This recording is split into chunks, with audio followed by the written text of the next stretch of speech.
Jos hermosto ei toimi, et toimi sinäkään.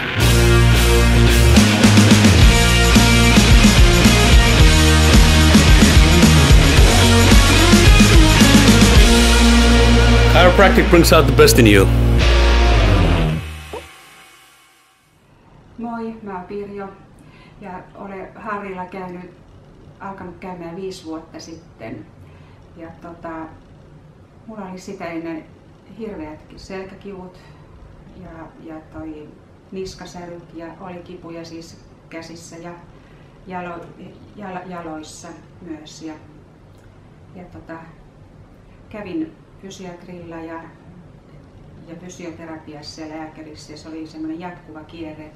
Söin pillereitä ja lääkkeitä, tulehduskipulääkkeitä ja se oli siis ihan sietämätöntä. Päivät oli ihan yhtä tuskaa ja sitten ei tietenkään voinut mitään paljon tehdä, ei voinut liikkua ja vaikka mä aina tykännyt liikkua ja se oli hyvin rajoitteista se elämä ja sitten olin aika epätoivoinen ja kunnes sitten oikeastaan mieheni huomasi lehdessä tämän Harrin ilmoituksen ja sitten ajattelin, että no mä tilaan ajan, että kokeilenpa tätäkin, että ei ollut niinku minkään näköistä hajuakaan, että mitä kiropraktikko niinku tekee.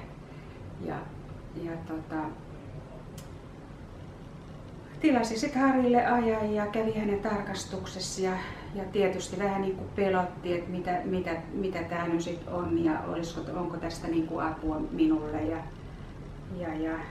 Mutta sitten ajattelin, että en mä tässä mitään häviäkään kaiken tämän keskellä enää, kun oli jo sit kaikkia kokeilua, mitä mahdollisesta vaan oli. Ja siitä se sitten alkoi ja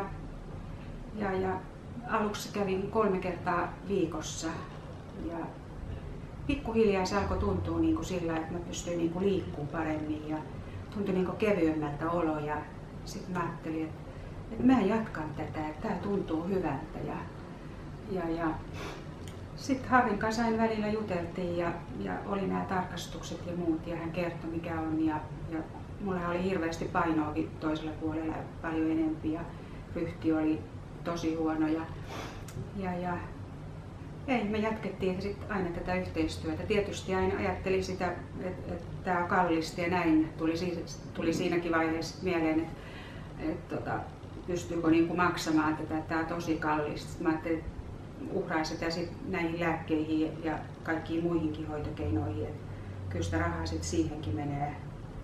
Ja mä maksoin sitten aina sen ja jatkoin ja elämä tuntui tosi, se rupesi pikkuhiljaa niin kuin paranemaan ja sit mä kävin 2 kertaa viikossa ja nyt mä oon käynyt kerran viikossa ja mä en tulisi niin kuin toimeen ilman, että jos mä kävis Harrilla.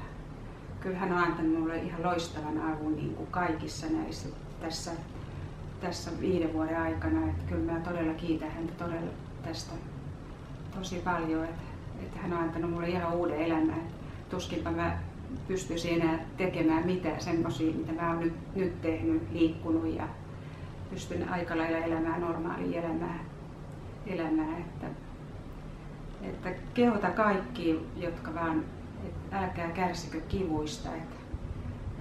Jos suosittelen kyllä Harrin hoitoa todella sydämestäni, että älkää epäröikö, vaan jatkakaa ja ottakaa hänen hoitos vastaan. Että se täytyy olla pitkäjänteisyyttä ja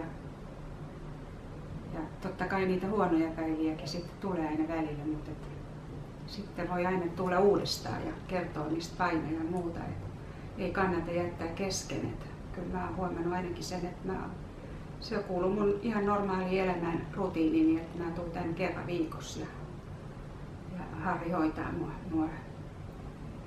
Että olen todella kiitollinen.